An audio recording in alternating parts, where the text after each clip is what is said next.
प्रिय साथियों, प्रिय मित्रों, आत्मिक आदर, आभार, अभिवादन, नमस्कार। मैं गोविंद पटेल काशी हिंदू विश्वविद्यालय में BA तृतीय वर्ष का छात्र हूँ। आज भोजपुरी साहित्य के अंतर्गत हम लोग संस्कार विधान पर पहुँच चुके हैं। तो यहाँ से हम लोग रिकॉर्डिंग स्टार्ट कर रहे हैं। चलिए, यह रिकॉर्डिंग मैं दृष्टिबाधित विद्यार्थी साथियों के लिए कर रहा हूँ।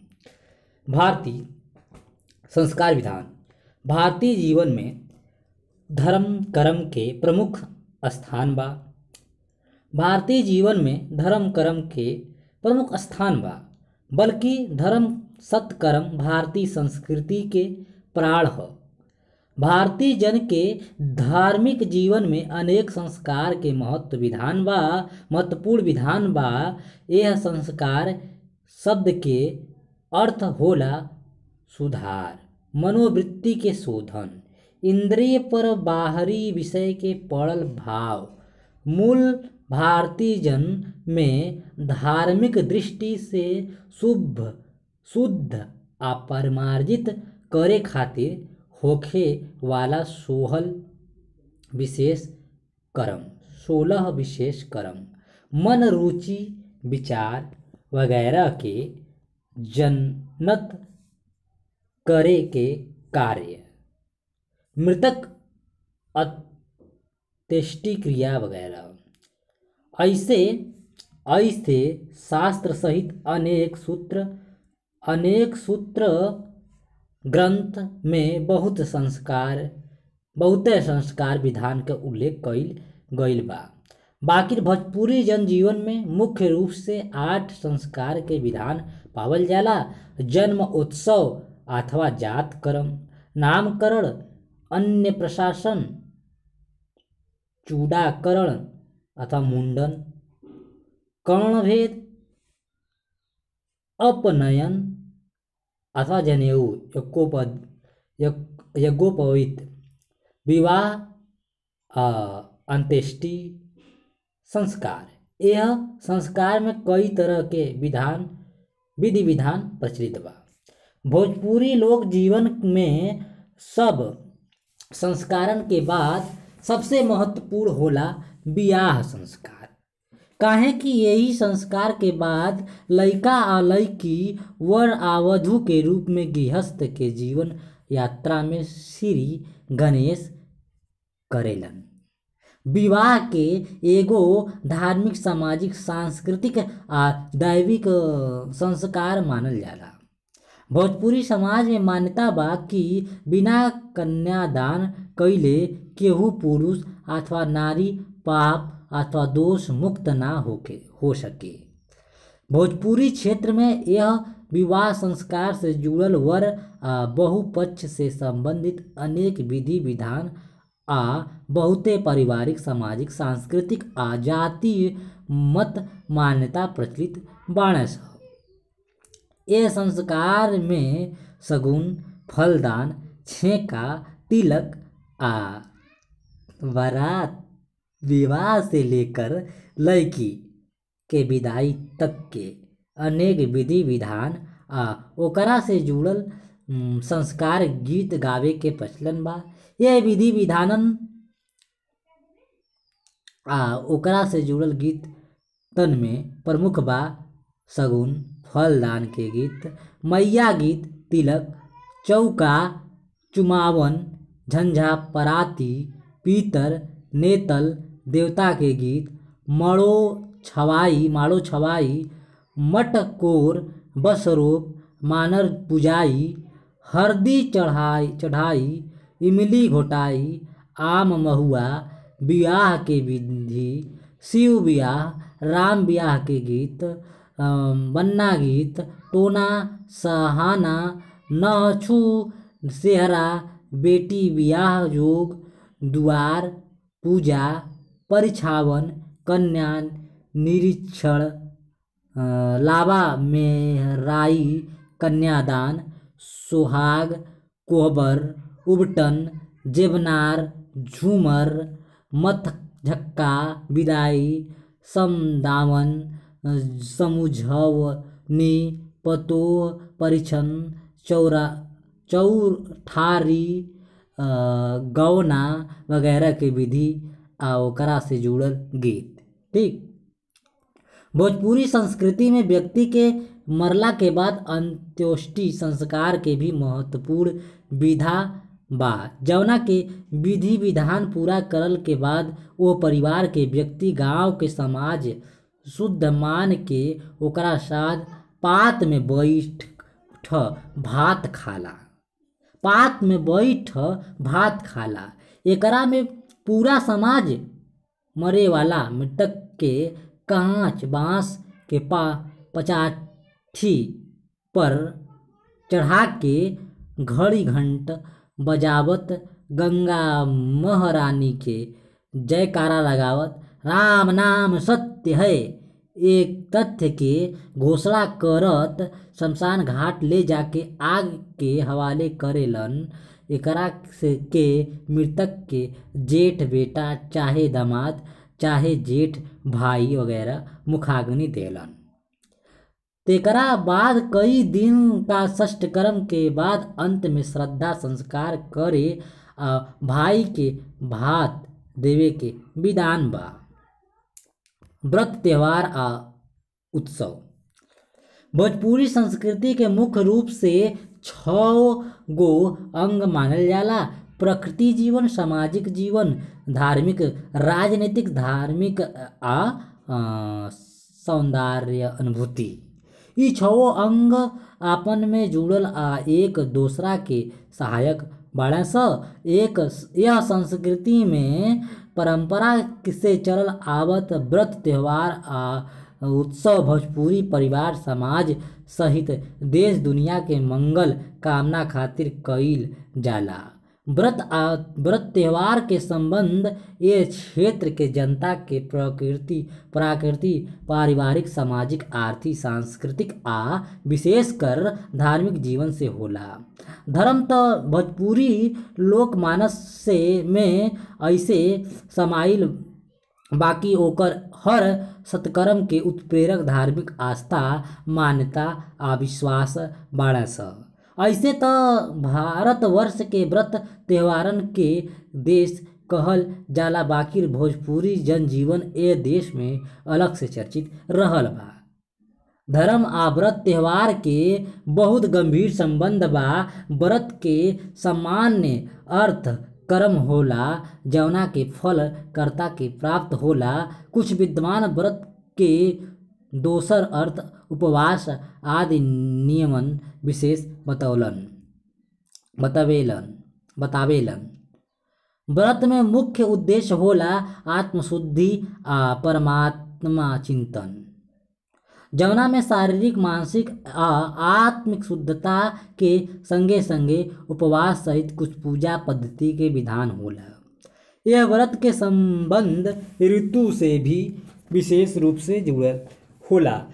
ऋतु अथवा महीना के अनुसार व्रत त्योहार के मनावे के परंपरा चलल आवत बाकी व्रत आ त्योहार में कुछ मूलभूत अंतर बा। व्रत में जहाँ उपवास आ परमात्मा चिंतन के महत्व होला ओ त्योहार में आनंद उल्लास उत्साह आ उत्सव के माहौल होला। जैसे एकादशी एगो व्रत ई जवना में उपवास आ शुद्धता के प्रधानता बा। हमें होली आ दिवाली के त्योहार मानल जाला। एकरा में आनंद उल्लास उत्साह आ उत्सव के वातावरण रहेला। भोजपुरी क्षेत्र में कुछ ऐसनो पर्व मनावल जाला जवना में व्रत आ त्योहार दोनों मिलल जुलल रूप पावल जाला। जैसे रामनवमी और कृष्ण जन्माष्टमी। ये दोनों पर्व पर लोग व्रतों रखेला त्योहार उत्सव भी मनावेला। भोजपुरी क्षेत्र में प्रचलित व्रत त्योहार के डॉक्टर कृष्णदेव उपाध्याय 4 कोटि में बटले बाड़न। पहला शुद्ध अध्यात्म संबंधित व्रत एकादशी महाशिवरात्रि वगैरह। देवी देवता संबंधित व्रत हनुमान जयंती गणेश चतुर्थी शीतलाष्टमी। ठीक। तीसरा महापुरुष संबंधित व्रत रामनवमी कृष्ण जन्माष्टमी परशुराम जयंती वगैरह। चौथा ऋतु संबंधित व्रत होली दीपावली दशहरा आदि। ठीक। अभी दशहरा बीता है। भोजपुरी के प्रसिद्ध व्यक्तित्व। भोजपुरी के प्रसिद्ध व्यक्तित्व।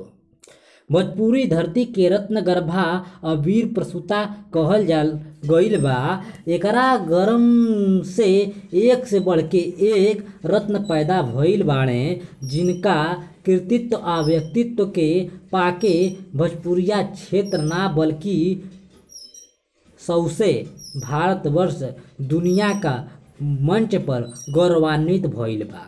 यह क्षेत्र का वैदिक आ पौराणिक काल का महान विभूतियन के नाव छोड़ियो दिल जाए त ऐतिहासिक काल में भी धर्म, दर्शन, ज्ञान, देशभक्ति, राजनीति आ साहित्य के क्षेत्र में अपना प्रतिभा आ योगदान के यश फैलावे वाला अनेक व्यक्तित्व के नाम आदर आ श्रद्धा से लिहल जा सकेला। ये भोजपुरी लोक में गौतम बुद्ध, गोरखनाथ आ कबीरदास जैसन अवतारी पुरुष, योगी आ संत कवि पैदा भइल त शेष आ सूरी, वीर कुंवर सिंह जैसन वीर योद्धा भी जन्म लेहलन, जिनका वीर गाथा सौंसे देश गावल करेला।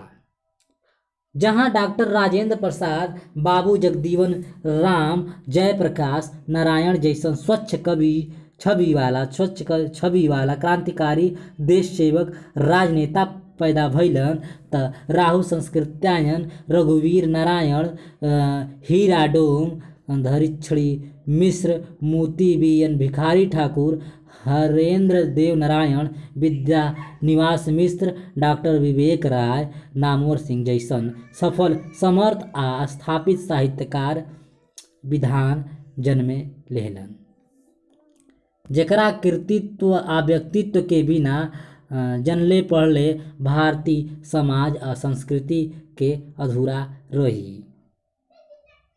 गौतम बुद्ध, गोरखनाथ, कबीरदास। गौतम बुद्ध के जन्म आज से लगभग 2500 वर्ष पहले नेपाल के कपिलवस्तु राज के लुम्बिनी नामक स्थान में वैशाख पूर्णिमा के भइल रहे। उनका पिता का नाम शुद्धोधन और माई का नाम महामाया रहे। बचपन में मतारी महामाया के परलोक सिधारला के बाद उनकर पालन पोषण उनकर मौसी गौतमी कैली।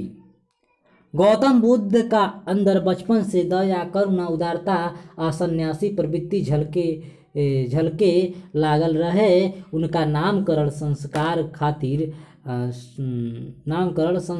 खातिर आइल उपरोहित उनका पिताजी के बता दिले रहे कि ई बालक या तो चक्रवर्ती राजा बनी चाहे विश्वविख्यात सन्यासी। ऐसे उनका प्रति पिता शुद्धोधन हमेशा आशंकित रहस आ उनका के संसारिकता से जोड़े खातिर हर तरह के उपाय करत रहस। कमे उम्र में उनका बियाह अशोधरा नाम के एगो सुंदर युवती लड़की से करा दिलन, जिनका से उनका राहुल नाम में बालक भी उत्पन्न भइल। यह सब के बावजूद उनकर मन राजपाट और संसार के मोह माया से अलग एकांत शांत वातावरण में रह के चिंतन मनन करे में बीते। बचपन में ही राजभ्रमण के क्रम में उनका एगो जर्जर शरीर वाला कमजोर कापत बीमार आदमी एगो ठठरी काया में गावे चलत डोलत बूढ़ा आदमी आ एगो रंथी पर जात मृतक के देख के यह संसार के दुखमय स्वरूप के बोध हो गई रहे। जौना के रहस्यमय जाने ओकरा से जीवन के मुक्ति दिलावे के उपाय खोजे खातिर उ हमेशा चिंतन मनन में लागल रहस। एक दिन यह संसार आ जीवन के सत्य के खोज खातिर घर परिवार आ पत्नी पुत्र के सुतले में छोड़ के घर से निकल गईले।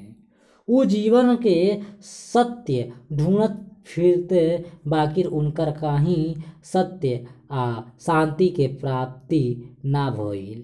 यही बीच उनकर शरीर सुख के ठठरी के ढांचा भर रह गईल। अंत में ऊ गया के एगो पीपल के पेड़ के नीचे बैठ के ध्यान मग्न भइल रहले। उहमे उनका ज्ञान प्राप्ति भइल।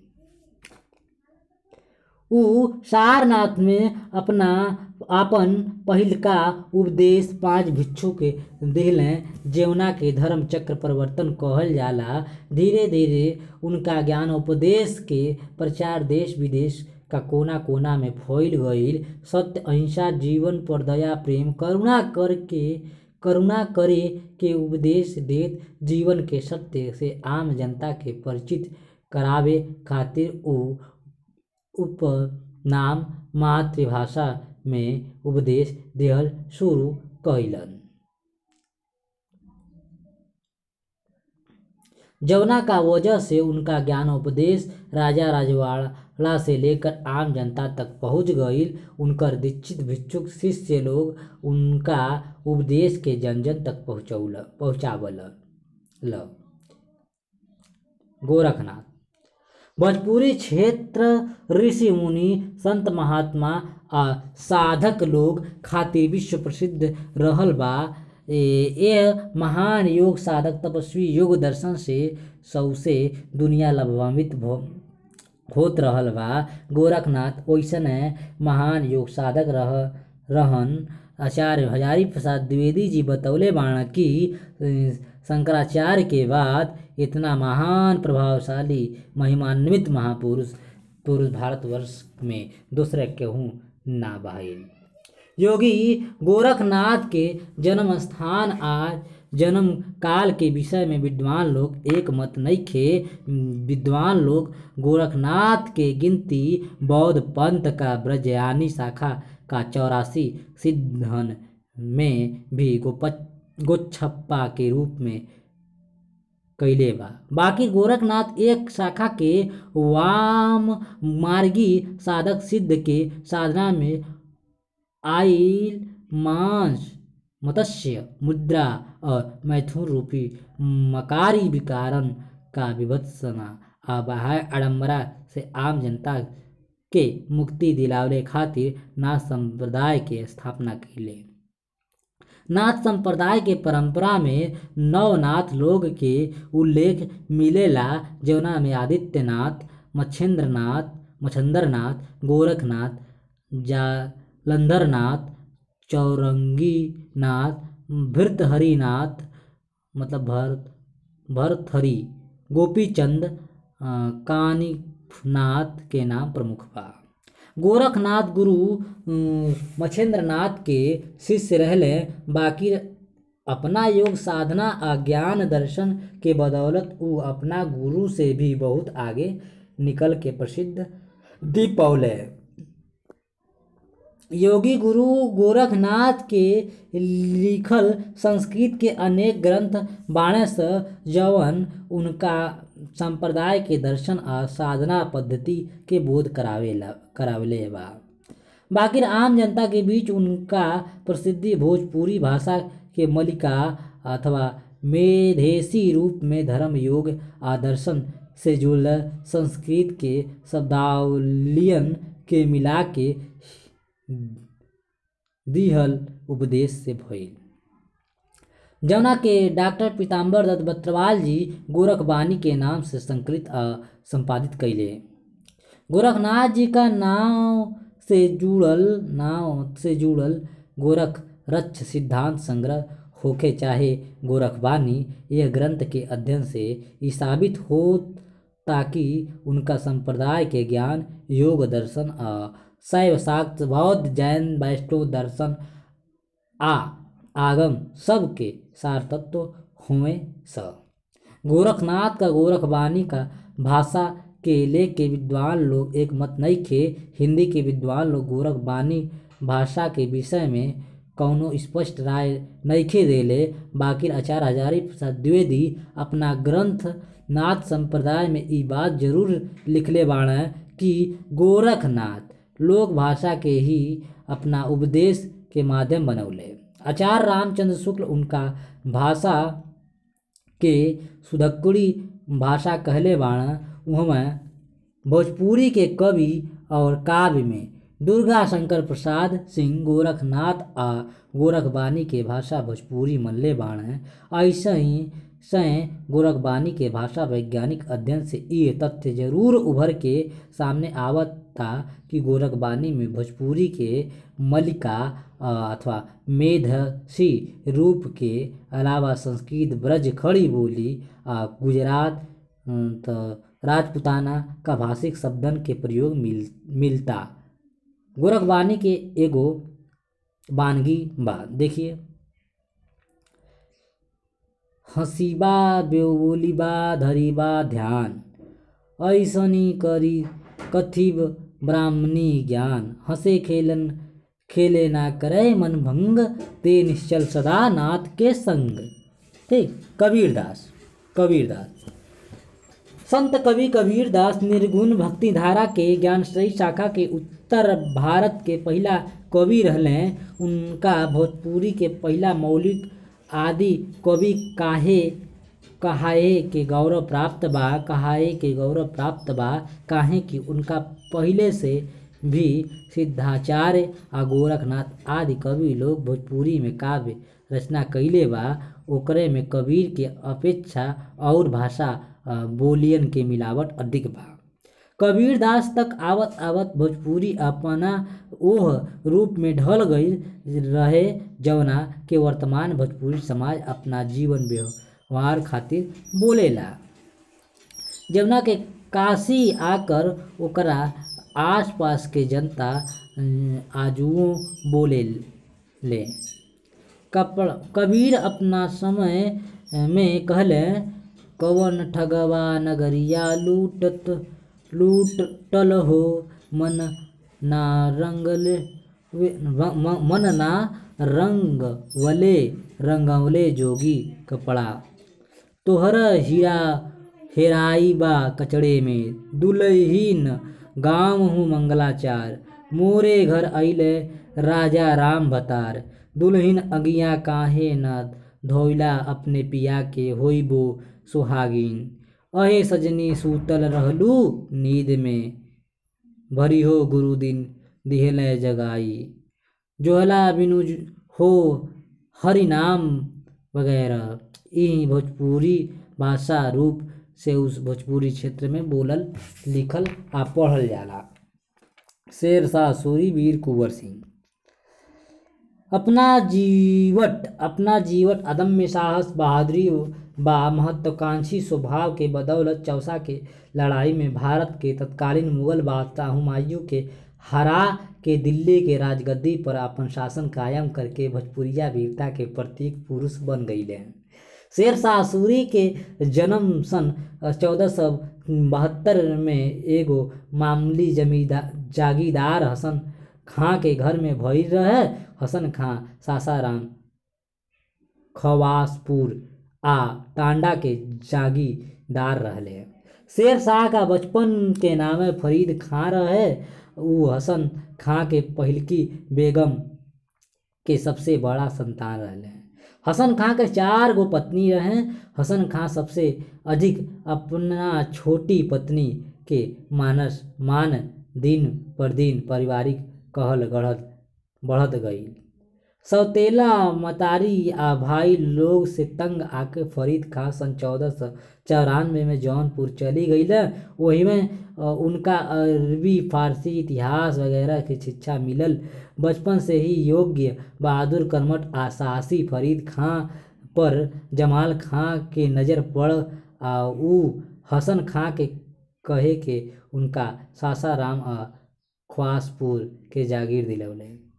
सन 1497 से 1568 तक ऊ इहवा के जागीर रह के जनता की खूब सेवा कैले आ आपन ताकत बढ़ावत गईले। बाकिर सौतेली मतारी के व्यवहार उनका के जागीरदारी छोड़े के खातिर मजबूर कर दिहलस। ऊ अपना सौतेला भाई लोग के विरोध देख के अपन ताकत बढ़ावे के ख्याल से बिहार के शासक मोहम्मद शाह नुहानी किन्हा नौकरी कर लिहले आ धीरे धीरे उ शासक के दोस्त आ प्रमुख सलाहकार बन गईले। यही भी शिकार करत उ एगो शेर के एक वार में मार दिहले, जवना से उनका नाम शेर खां हो गईल। धीरे धीरे शेर खां के बहादुरी के शोहरत बढ़त गईल। वो मुगल बादशाह बाबर के सेनापति में शामिल हो गईल। यही समय से उनकर भाग पलट शुरू भइल। वो बहुत नज़दीक के से मुगल सेना के कमजोरी के समझले आ मुगल सेना के अध्ययन कइले। बिहार पर चढ़ाई के समय वो बाबर के बहुत मदद कइले, जवना से बाबर खुश होके उनका के फेरू जागीर सौंप आ फिर उ जमाल खां के संरक्षक आ मंत्री बन गईले। दिन पर दिन शेर खां के ताकत बढ़त गईल आ उ बाबर के बाद बादशाह हुमायूं के समय आवत चुनार आ गाजीपुर पर अपन कब्जा जमा के अपना शक्ति के विस्तार करत गईले। उनका ताकत के बढ़ती देख के बादशाह हुमायूं का चिंता होखे लागल, जवना मिजाज के विद्रोह के खबर होखे लागल आ बिहार के ओर कुछ कइले। 4 महीना तक चुनारगढ़ घेराइल रहल। बाकी यही बीच जमुना मिर्जा के विद्रोह के खबर मिलते हुमायूं के शेर खां से समझौता करे के पड़ल। चुनारगढ़ पर शेर खां के बादशाह सौंप के हुमायूं वापस लौट गईले।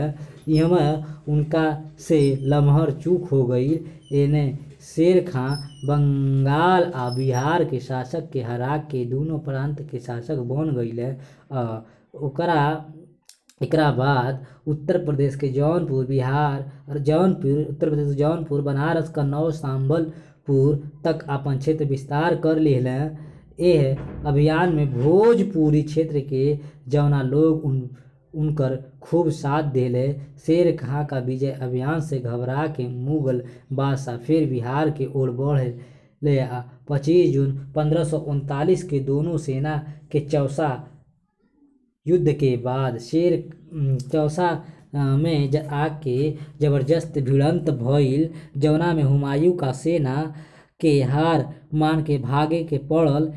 एकरा बाद शेर खां दिल्ली की ओर बढ़ला आ उनका दिल्ली के गद्दी दिखाई देवे लागल। 17 मई 1540 का बिलग्राम के लड़ाई में एक बार फिर शेर खां से पराजित होकर हुमायूं जान बचा के भगले। एकरा बाद भोजपुर आ अपना अफगानी बहादुरी सिपाहियन का सहयोग से उ दिल्ली के बादशाह होके शेर शाह के नाम से महान, सुयोग्य और लोकप्रिय शासक के रूप में प्रसिद्ध पौले। शेर खां अपन शासन काल में अनेक महत्वपूर्ण काम कइले, जवना से उनकर नाम आ शोहरत बढ़त गईल। उ अपना 5वें साल का शासन में बहुत ऐसन काम कर गईले कि इतिहास उनके के हमेशा याद राखी। कुंवर सिंह वीर कुंवर सिंह सन 1857 की पहली भारतीय स्वतंत्रता संग्राम के अमर सेनानी वीर कुंवर सिंह 80 वर्ष की उम्र में जितना बहादुरी और सूझबूझ के साथ ओहे संग्राम के अगुवाई कइले ओ फिरंगी सरकार के छक्का छुड़ा दिहले। जौना का राज में सूरज अस्त ना होत रहे। वीर कुंवर सिंह अंग्रेजन से देश के आज़ादी दिलवावे खातिर देश के आम जनता, किसान, मजदूर, हर जाति धर्म के देशभक्त जवान आ सिपाहियन से मिल के जवना तरह के निर्णायक योजना बना के लड़ाई लड़त अंग्रेज सेना के पछाड़त आगे बढ़त जात रहल। अगर उनका डुमराव, हथुआ, दरभंगा, रीवा, नेपाल वगैरह का छोट बड़ राजा आ जमींदार लोगन के सहयोग आ प्रोत्साहन मिलत रहित त संभव रहल कि देश की आज़ादी सुबह देखे खातिर सन 1947 तक इंतजार ना करे के पड़ी। एगो ब्रिटिश इतिहासकार लिखले बाड़न कि युद्ध के समय गनीमत ई रहे कि कुंवर सिंह उम्र 80 साल के रहे। अगर उ जवान रहता तो संभव रहे कि अंग्रेज का सन 1857 में ही भारत छोड़े के पड़ जाए। देश का गुलामी के जंजीर काटे खातिर ओ उम्र का ढलान पर आखिरी दम तक लड़े वाला ओ भोजपुरिया शेर के मृत्यु के बाद होम्स लिखले कि वो बूढ़ बहादुर राजपूत जवन ब्रिटिश सत्ता के खिलाफ इतना वीरता और इतना आन बान के संग लड़ल मृत्यु हो गई। वीर कुंवर सिंह के बारे में डॉक्टर जीत राम पाठक ठीके लिखले बाड़न। भोजपुर जनपद के जियत टहकार ज्योति के नाम कुंवर सिंह आज़ादी खातिर तन धन निछावर करे वाला के नाम के बिना भोजपुरी के चर्चा अधूरा बा। ये जियत जागत टहकार ज्योति से भोजपुरी के कितने कवि प्रकाश पहले आकाशे चढ़ गईले। ठीक, ऐसन वीर कुशल योद्धा 80 वर्ष के जवान भारत माता के सपूत भोजपुरी क्षेत्र के वीरता के प्रतीक पुरुष वीर कुंवर सिंह के जन्म उनका कुल के राजगुरु भिखादत्त झा द्वारा लिखित प्रशस्ति गान के अनुसार विक्रम संवत 1840 के कार्तिक पूर्णिमा अर्थात सन 1783 के नवंबर महीना में तत्कालीन आरा जिला के जगदीशपुर गांव में भइल रहे। उनका बाबूजी के नाम साहबादा सिंह अमाई का नाम पंचरत्ना कुंवर रहे। कुंवर सिंह अपना चारों भाइयों में सबसे बड़ रहले। पिताजी के स्वर्ग सिधारल के बाद उ जगदीशपुर राज्य के राजा बनल। अपना न्यायप्रियता दानशीलता आ जनता के प्रति उदार भाव के कारण उनकर लोकप्रियता बढ़त चल गई। बाकी अपना शासन व्यवस्था में ब्रिटिश हुकूमत के बेवजह दखल आ देश पर अंग्रेज जन का गुलामी के पड़ल दाग उनका के हमेशा बेचैन कैले रहत रहे। वो मलेच्छ अंग्रेज से देश के आज़ाद करावे खातिर योजनाबद्ध ढंग से लड़ाई लड़े के सुअवसर के इंतजार में रहस। यही बीच भोजपुरी माटी के लाल मंगल पांडे कलकत्ता के बैरकपुर छावनी में अंग्रेजन का दुरंगी नीति के खिलाफ 1857 में युद्ध छेड़ दिले। जवान के खबर आग नियर से उस देश में पसर गईल। देश भर के छोटे बड़े रजवाड़ा यह लड़ाई के गुप्त योजना बनावत रहे कि समय से पहले लड़ाई ठना गईल। दानापुर छावनी के सिपाही लोग भी विदेशी हुकूमत के खिलाफ होके वीर कुंवर सिंह के ए लड़ाई के अगुवाई करे के निहोरा कईल।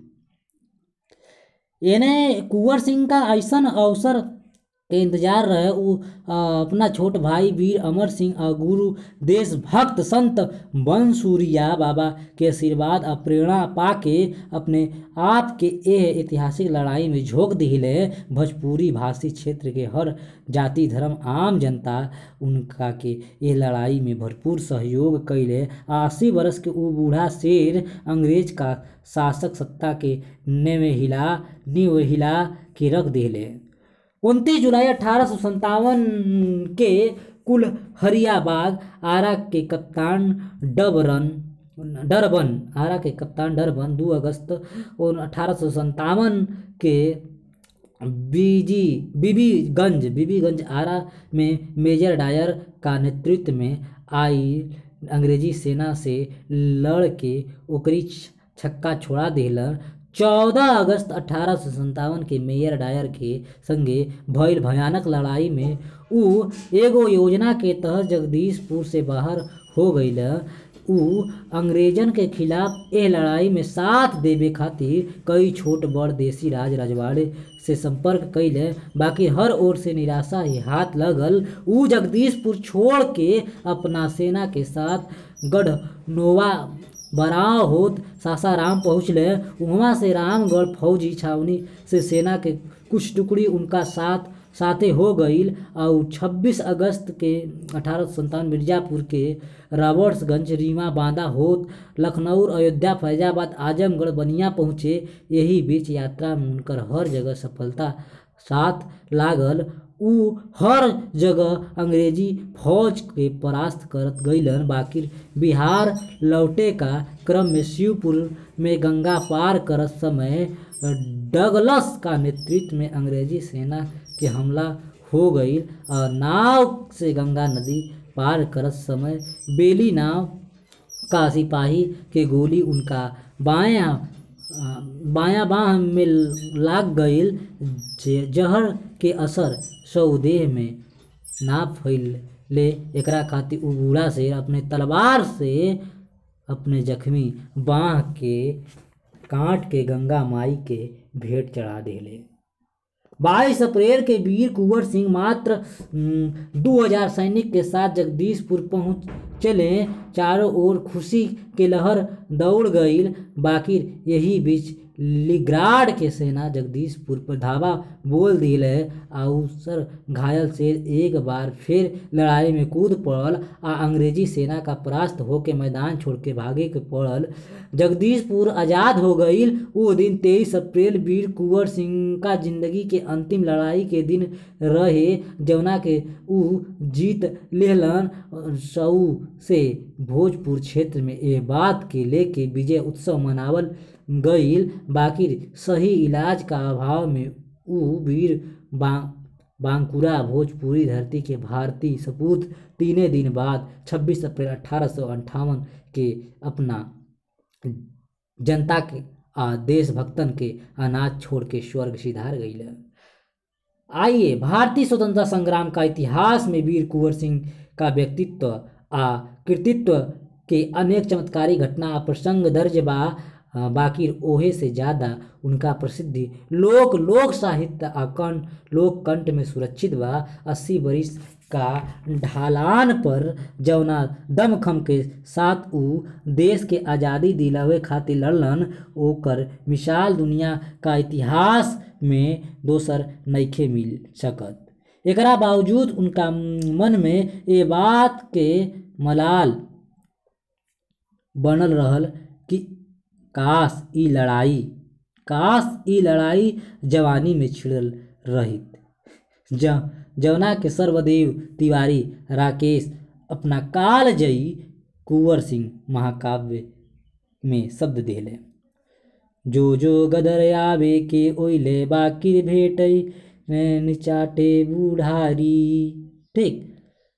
प्रसिद्ध भोजपुरियन लोग डॉक्टर राजेंद्र प्रसाद का नाम पहले लिया जाएगा।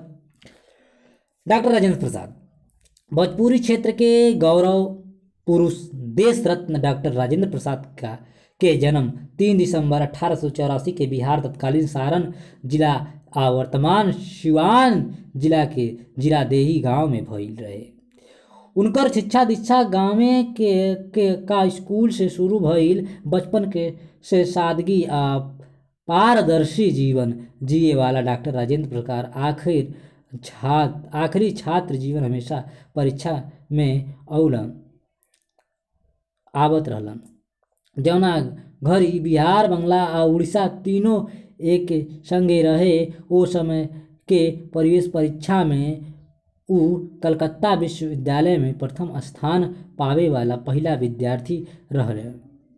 अतने ना, उनका अंग्रेजी विषय के उत्तर पुस्तिका पर परीक्षक लिखले रहलन, परीक्षार्थी परीक्षक से बहुत अधिक योग्य बाड़न। बाद में उ BA में और वकालत के डिग्री हासिल कैले। छात्र जीवन के बाद बिहार के ऐतिहासिक लंगट सिंह कॉलेज, पूर्व के GBB कॉलेज मुजफ्फरपुर में अंग्रेजी के प्राध्यापक आ ओकर बाद कलकत्ता के सिटी कॉलेज में अर्थशास्त्र के प्राध्यापक के रूप में एगो योग्य शिक्षक के दायित्व निभौला के बाद शुरू में कलकत्ता हाई कोर्ट आ बाद में पटना हाई कोर्ट में वकालत का प्रैक्टिस शुरू कैलन। सन 1915 में महात्मा गांधी का संपर्क में अइला के बाद वो अपन पूरा जीवन देश के आज़ादी दिलवावे देश सेवा में लगा दिले। चंपारण आंदोलन, असहयोग आंदोलन, सविनय अवज्ञा आंदोलन आदि हर एक कठिनाई समय में वो गांधी जी के साथ राष्ट्रीय स्वतंत्रता संग्राम में सक्रिय रह के देश के आज़ादी दिलावे में अपन अहम भूमिका निभौले। उनकर देशभक्ति देख के गांधी जी उनका के देश रत्न के उपाधि से सम्मानित कईने। तो उनके त्याग, बलिदान, सत्य, अहिंसा के प्रतीक समर्पित देखे लोग उनका के बिहार के गांधी कहल। सन 1946 में देश के अंतरिम सरकार में कृषि और खाद्य मंत्री के रूप में देश का खाद्य समस्या के निपटावे खातिर अथक प्रयास करे वाला डॉक्टर राजेंद्र प्रसाद के जब 6 दिसंबर 1946 के संविधान सभा के बैठक शुरू भइल, तब वो सभा के सब लोग के सहमति से अध्यक्ष चुनल गईल। 26 जनवरी 1950 के देश जब गणतंत्र घोषित भइल, त उनका योगदान, प्रतिभा, देश सेवा, सदाजीवन उच्च विचार आ लोकप्रिय पारदर्शी व्यक्तित्व के देख के स्वतंत्र भारत के पहला राष्ट्रपति के महान पद से सुशोभित कईल गईल। राजेंद्र बाबू देश खातिर अनेक महत्वपूर्ण काम कइले। राष्ट्रभाषा के रूप में हिंदी के वकालत करे वाला डॉक्टर राजेंद्र प्रसाद के मातृभाषा भोजपुरी रहे। भोजपुरी जाने समझे वाला से उ प्रायः भोजपुरी में बातचीत करत आजीवन भोजपुरी भाषा, साहित्य आ संस्कृति का समृद्धि के काम करत रहले। देशभक्त, सादगी के मूर्ति, भारत के पहचान, अजातशत्रु, स्वतंत्रता के पुजारी, देश रत्न डॉक्टर साहेब के भारत सरकार 1962 में भारत रत्न सम्मान से सम्मानित कैलस। भोजपुरी क्षेत्र का यह राष्ट्रीय सपूत के देहावसान 28 फरवरी सन 1963 के पटना के सदाकत आश्रम में हो गई। बाबू जगजीवन राम। भारत के पूर्व उप प्रधानमंत्री बाबू जगजीवन राम के जन्म 5 अप्रैल 1908 के बिहार के शाहबाग जिला के चंदवा गांव में भइल रहे। उनका बाबूजी के नाम शोभीराम और माई के नाम बसंती देवी रहे। उनकर प्रारंभिक शिक्षा गांव के प्राइमरी स्कूल में भइल। उ प्राइमरी स्कूल के परीक्षा सन 1919 में उत्तीर्ण भइल। यही बीच सन 1919 में ही असमय उनका बाबूजी के निधन हो गईल से उनका परिवार घोर आर्थिक तंगी में पड़ गईल। ऐसहू उ एगो भूमिहीन खेतिहर श्रमिक परिवार के सदस्य रहना। बड़ भाई संत लाल राम कलकत्ता में छोटे मोटे नौकरी करके कौनो तरह से परिवार के भरण पोषण करत रहले। घर परिवार का एक घोर आर्थिक अभाव के बीच उ जैसे तैसे जन सहयोग से सन 1920 में आर.के. अग्रवाल मिडिल स्कूल में दाखिल लेके 1922 में परीक्षा पास कैले। अपना लगन आ महत्वाकांक्षी स्वभाव के बदौलत पर सन 1926 में हाई स्कूल के परीक्षा प्रथम श्रेणी पास कैले। उ आगे इंटर साइंस की परीक्षा सन 1928 में काशी हिंदू विश्वविद्यालय से बीएससी के परीक्षा सन 1931 में कलकत्ता विश्वविद्यालय से पास कैला के बाद दलित समाज के उत्थान के खातिर समाज सेवा के अपन कर्म क्षेत्र बनौले। बाबू जगजीवन राम दलित समाज के उत्थान खातिर मुंबई जाके अम्बेडकर से विचार विमर्श कैले। उनका मन में डॉक्टर अम्बेडकर का प्रति अपार श्रद्धा रहे। उ धीरे धीरे उत्तर भारत के दलित वर्ग में सर्वमान्य नेता के रूप में प्रसिद्ध हो गई।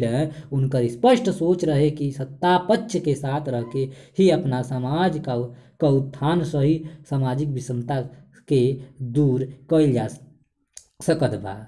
सन 1939 में लाहौर में होखे वाला अखिल भारतीय कांग्रेस सम्मेलन में उ शामिल भइल और दलित लोग के एगो अलग से सम्मेलन बुलौले।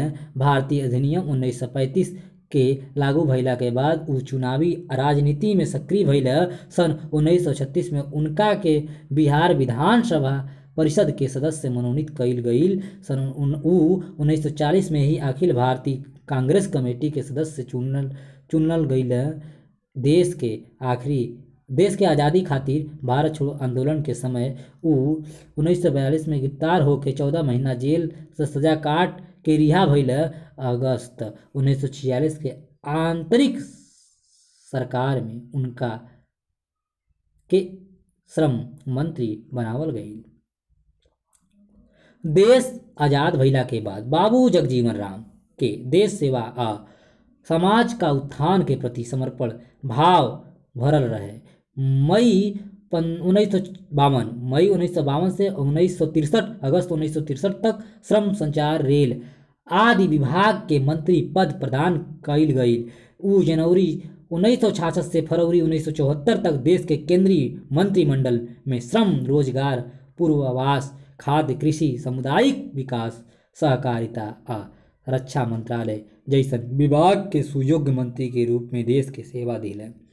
बाकी इंदिरा गांधी द्वारा देश में आपातकाल लगवला से खिन्न होके वो 2 फरवरी 1977 के कांग्रेस पार्टी के सदस्यता से त्याग पत्र दे के CFD कांग्रेस फॉर डेमोक्रेसी नाव के नया दल गठन कैले। बाद में मई 1977 में जनता पार्टी के सरकार में पहले रक्षा मंत्री या फिर 1979 में रक्षा मंत्री के साथ साथ उप प्रधानमंत्री पद के भी सुशोभित कैले। 6 जुलाई 1986 के भोजपुरी माटी का यह सपूत के निधन हो गई। वो आजीवन भोजपुरी भाषा, साहित्य आ संस्कृति के विकास खातिर प्रयत्नशील रहले। जब जब उनका में भोजपुरी सम्मेलन में बुलावल गईल वो हर हाल में उपस्थित होके अपन उद्गार भोजपुरी भाषा में कैले। जयप्रकाश नारायण मानव मुक्ति पर्व के आजीवन उपासक लोक नायक जयप्रकाश नारायण के जन्म 11 अक्टूबर 1902 में ईस्वी में बिहार के तत्कालिक सारण जिला, अब उत्तर प्रदेश के बलिया जिला के सिताबदियर गांव में भई रहे। उनके पिता के नाम लाला हरसुदयाल और माता के नाम फूलमती रानी रहे। सौ भारत जयप्रकाश जी के आदर से लोक नायक जयप्रकाश अथवा जेपी के नाम से पुकारत जानत रहे। अमेरिका के ओही विश्वविद्यालय से एमए तक के शिक्षा पावले के बाद उनकर स्वदेश प्रेम उनका के देश सेवा खातिर भारत खींच ले आइल। स्वदेश वापसी के बाद देश के आज़ादी खातिर महात्मा गांधी, पंडित जवाहरलाल नेहरू, डॉक्टर राजेंद्र प्रसाद आदि देश के स्वतंत्रता सेनानियों के साथ हर आंदोलन में सक्रिय भूमिका निभाने वाले लोक नायक जयप्रकाश देश आज़ाद भइला के बाद देश के आम जनता के वाजिब हक आ न्याय दिलावे खातिर जीवन के आखिरी सांस तक जूझत रहले। अंग्रेजी हुकूमत के खिलाफ जेपी के सक्रियता से घबरा के अंग्रेजी सरकार उनका के सन 1932 में नज़रबंद कर दिलस। बिहार के भूकंप त्रासदी के उबारे खातिर उ अनेक जनोपयोगी कार्यक्रम आयोजित कैले। सन 1942 का आंदोलन के समय उनका से प्रेरित होकर देश के युवा वर्ग ओह आंदोलन से विशेष रूप से जुड़ल। गिरफ्तार भइला के बाद अंग्रेजी सरकार उनका के पहले नासिक जेल और फिर हजारीबाग जेल में कैद कर दिलस।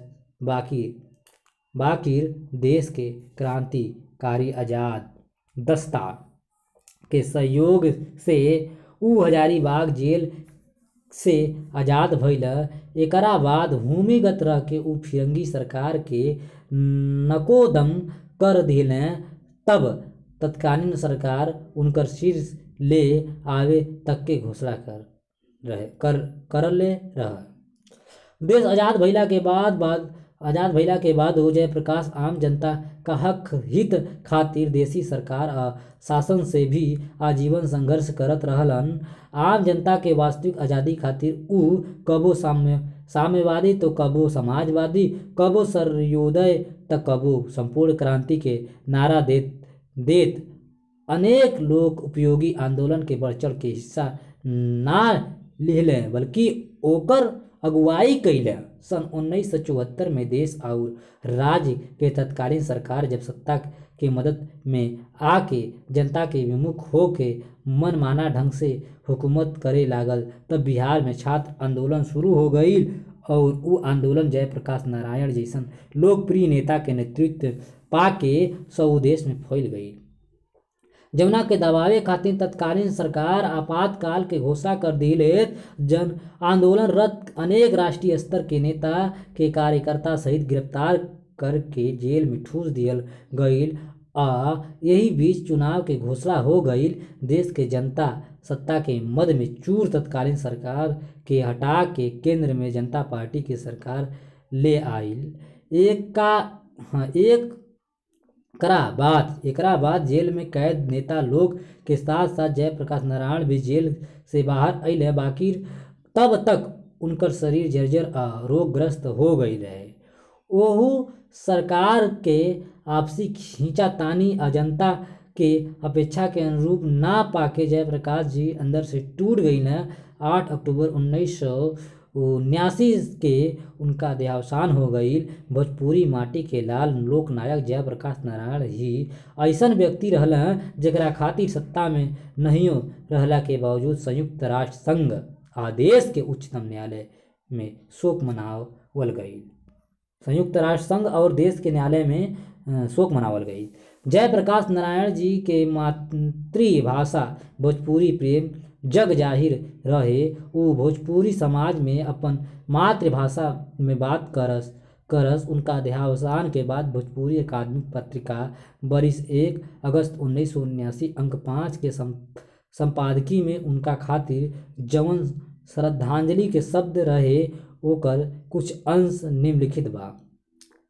संप्रदाय भेद, जाति भेद, ऊंच नीच के भेद, अहिंसा में महात्मा गांधी के पक्का चेला, पतित पावन गंगा जल, अपना विचार पथ में अविचल हिमालय, शील शालीनता में अथाह सुंदर, त्याग के दीधी चरवैती में अनोचा सो पवन, लोभ मोह मद मातस्य खातिर छूत आ दुनिया के गरीब के सब दुख ओढ़त ढोवत। ऊ जयप्रकाश हमनी भोजपुरियन के सूरज जे पिछला अक्टूबर के 8 तारीख के अस्त हो गई। भोजपुरी महल के बिचला पाया टूट के भरा गई। देश के गर्भ गुमान भेंट भइल गईल। बिहार सितारा के तारा टूट गईल। हमरी के हीरा लुटा गईल। डॉक्टर शंकर दयाल शर्मा का जन्म होता है 1918 में और मृत्यु 1999 में। ठीक, भारतवर्ष के 9वां राष्ट्रपति रहले।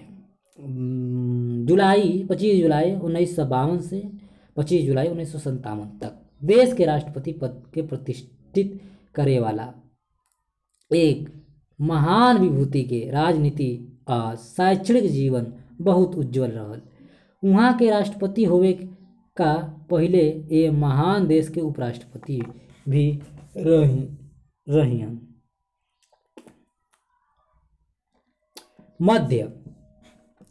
मध्य प्रदेश के भोपाल शहर में जन्मल डॉक्टर शंकर दयाल शर्मा जी छात्र जीवन में देश के आज़ादी के लड़ाई में सक्रिय हो गई रहीं।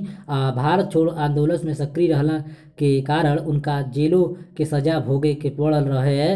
हिंदी, संस्कृत आ अंग्रेजी साहित्य में स्नातकोत्तर डॉक्टर शर्मा जी लखनऊ विश्वविद्यालय से LLM कैम्ब्रिज विश्वविद्यालय से कानून के पढ़ाई ला में डायरेक्टर की उपाधि प्राप्त कईनी। लखनऊ और कैम्ब्रिज विश्वविद्यालय में कानून पढ़ावे वाला शर्मा जी कई विश्वविद्यालय के कुलपति तभइबा कईनी। एकरा संगही उहाँ के पंजाब, आंध्र प्रदेश, महाराष्ट्र प्रांत के यशस्वी राज्यपालों के रूप में बहुत ख्याति पौनी। भोपाल राज्य के पूर्व मुख्यमंत्री, मध्य प्रदेश सरकार के मंत्री, भारतीय राष्ट्रीय कांग्रेस के राष्ट्रीय अध्यक्ष रह चुकल शर्मा जी के इंटरनेशनल बार एसोसिएशन के ओर से language legends of law award of recognition उपाधि दिहल गई। डॉक्टर साहेब कई भाषा का साहित्य के मर्मज्ञ विद्वान रहीं आ उहाँ का मन में भोजपुरी भाषा, साहित्य आ संस्कृति के प्रति बहुत अनुराग रहे। 12 अप्रैल 1957 के विश्व भोजपुरी सम्मेलन के दिल्ली अधिवेशन के उद्घाटन भाषण करत शर्मा जी भोजपुर क्षेत्र आ ओकरा साहित्य संस्कृति के विषय में अपन उद्गार व्यक्त करत कहले रही कि भोजपुर क्षेत्र हमारा देश का गणतांत्रिक व्यवस्था के प्रतिनिधित्व करेला। यहाँ के लोग कर्मठ, गतिशील, स्वावलंबी, साहसी आ सक्रिय बाड़न। एह लोग में स्वतंत्रता, समानता के भावना बा। कविता, संगीत आ अपना संस्कृति खातिर एह लोग में गहरी लगाव बा। इनकर भाषा समन्वयात्मक आ मधुर बा। यहाँ के लोग में दोसरा खातिर कुछ करे के भावना पावल जाला। डॉक्टर शर्मा जी अपना उद्घोषणा भाषण का शुरू में जोर दे के कइले रही कि आज भोजपुरी भाषा आ संस्कृति खाली भारते में ना बल्कि सऊ दुनिया में आपन एगो खास पहचान बनावे ले बा। ओकरा ए पहचान के पीछे एगो लम्हर ऐतिहासिक आ सांस्कृतिक परंपरा रहल बा। प्रसिद्ध भोजपुरियन साहित्यकार। तो प्यारे साथियों, प्यारे मित्रों, यहाँ से हम लोग अगले वीडियो में रिकॉर्डिंग करेंगे। ठीक, अगले रिकॉर्डिंग में यहाँ से हम लोग रिकॉर्डिंग करेंगे। तो आप सभी से पुनः साहित्यिक सहयोगिता सभी निवेदन करता हूँ कि यह रिकॉर्डिंग मैं दिव्यांग एवं दृष्टिबाधित विद्यार्थी साथियों के लिए किया हूँ। कृपया आप उन्हें अवश्य शेयर कीजिए। शुरू से अंत तक बने रहने के लिए आप सभी को बहुत बहुत धन्यवाद। आत्मिक आभार।